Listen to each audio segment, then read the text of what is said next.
Hello and welcome to this week's Make a Thing. First off, most importantly, I want to give a shout out back to our friend Mike Renouf, who has his own production diary, videos, and live streaming of his music over at JFDI on YouTube. So if you look for JFDI Creative Inspiration episodes 1 and 2, you will get creatively inspired, and I really want to thank him for giving us the virtual high five. Mike's stuff is completely awesome. I listened to him jam live the other day, which he does on the YouTubes, and I completely and thoroughly recommend it. And thank you, Mike, for all the incredibly kind words about Wisteria. I'm glad that you find it as inspiring as I find your music. So this is a good trade. Let's see. I don't know how long this is going to go today, but there is an old saw in Hollywood,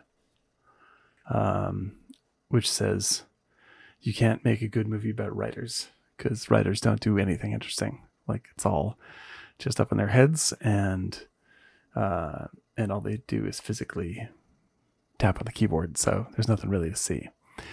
But I think that it gives a short shrift to writers, and so this is as close to a live cam as you can possibly get for me working on the new Wisteria Tales. I've been on and off all week noodling with this and trying to also get the new website together. It's been a bit of a avalanche work-wise this week for work, and them's the breaks. But we just find ways to keep chipping away. This is where I get in my real Bob Ross mode. And if you guys don't mind the podcasting nature of this and the last one, it's a little bit easier to just think out loud while I'm working away. But here you go. This is what actual writing is like. Maybe Hollywood was correct. But I'm working with the winning prompt this week, or actually for the past week, because we've taken a week off to redo the website, is from Jason Reinke at ECHMEIR. Another fine fellow I'd like to give a yodel to as he looks for new digs, and we support him in his journeys. And his prompt was Rose sighs wistfully, going to war, tells me I could work at the docks, pay attention to everything and everyone, learn the culture, language, and be hands-on. Ellipsis. Learn to keep hands off me and defend myself. She is silent for a time, then gets another book, Clockwork Submersibles. Now that last little bit, boy, that really stirs my old thief bones right there. That's the exciting bits. So yeah, I do want to try to attend to that. And most of the time when I'm writing, like a lot of people do, how can I say, like outlines and notes and all that kind of stuff. And what I really try to do is just ramble and then pare it back, and then ramble and then pare it back. And then the stuff that I like, I take those parts out and set them aside, and then read it out loud to myself, and try to just keep on refining and curating, and eventually that sort of boils it down to not only the best bits, but the how can I say it, like the stuff I like most is the stuff that stays. And I think that the best thing to do a lot of the time is just get everything else off the page. Just anything else that doesn't fit, like, don't even have it cluttering out the page. Just keep boiling it down like you're making a reduction sauce. Like keep another file open and like dump stuff in there. I do that. I have in fact, I'm going to open that right now. I'll usually keep a little text document, and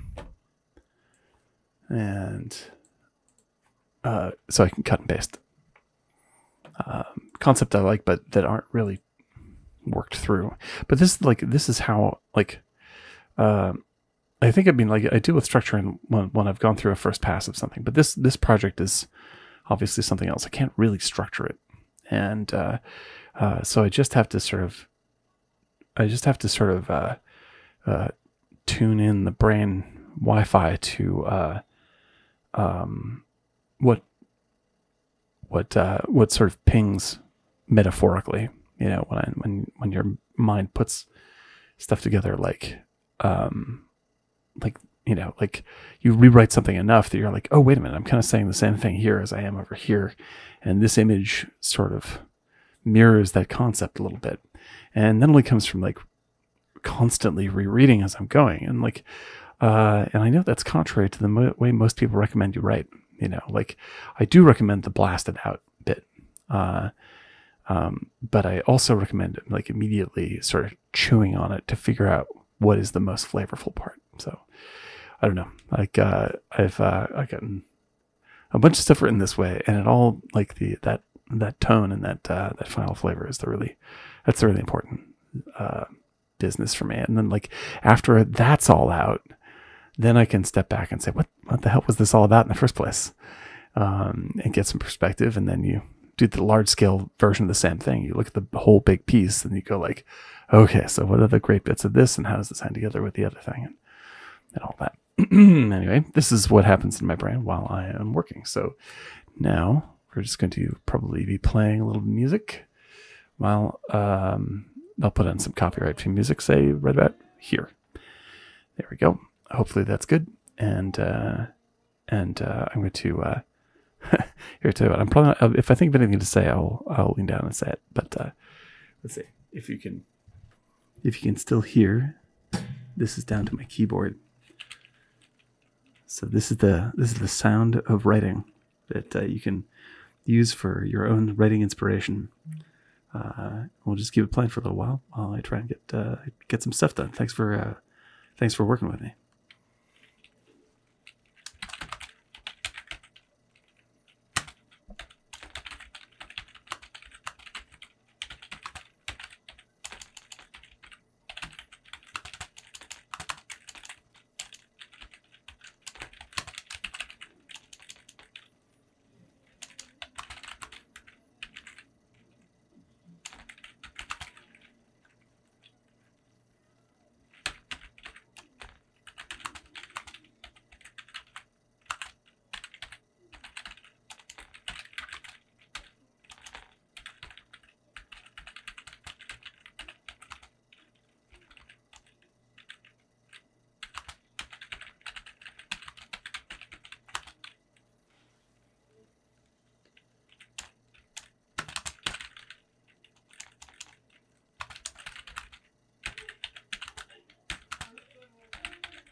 Please keep track of all the backspacing I do.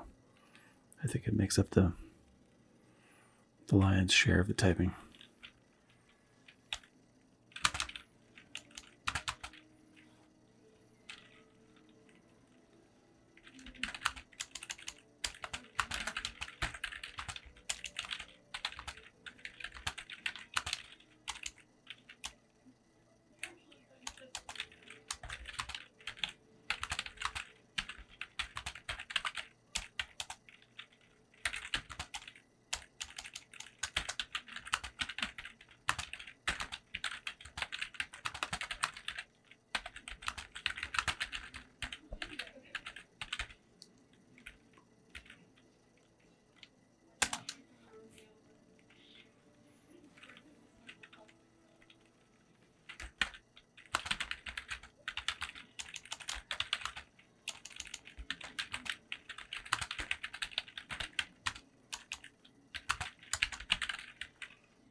All right. There we go. A decent little burst. You get the idea. Yeah, no, I try to... now's the time where I'm going to go back and reread all this stuff and finesse it on down. But it's a little over a page that I just jammed through. And boil it down and see what I like about it. And take the bits I like and put them over to the side. But I just want to give you a glimpse of like this is the idea that I try and stick to now, of just jamming along. Like you can see a lot of backspacing, but I try not to second guess during that initial burst. And now I'll spend all my time second guessing, but at least I have a big sort of lump of clay to work with, and I'll do this 4 or 5 more times, and sort of like knead it and fold it and knead it and fold it and see what comes out of it. But I got in the habit of this because I was recommended a book. My best friend recommended me a book, which encouraged you to write every single morning, a full page every single morning, and it just said it doesn't matter what you write, doesn't matter what you do, just get into the zone of blasting that stuff straight through. And I did that for I did that for quite some time, filled up a whole notebook full of stuff, and it's all just nonsense, it's all just whatever popped in my head. But the ability to keep on typing, even when I don't have a particular idea in my head, stuck. And so the fact that it's nonsense doesn't matter. You'll go back and you'll comb through it again in just a few minutes for me. And for some people, they prefer, write the whole thing out that way and then go back and recook it. But getting it out. And I think that, Mike, you might agree with this. Like it's better to just get it out of your head and don't let it sit and stew too long. In any case, I want to give you a little peek into that. I'll be back next week. Hopefully there'll be a new version of the website up coming up shortly. I'll be working on that. And you get to see at least some version of what I just typed, which would be fun. And let me know what you think about that. But until next week, keep on making a thing, and we'll see what the next step is. All right, thanks a lot. Talk to you soon. Bye.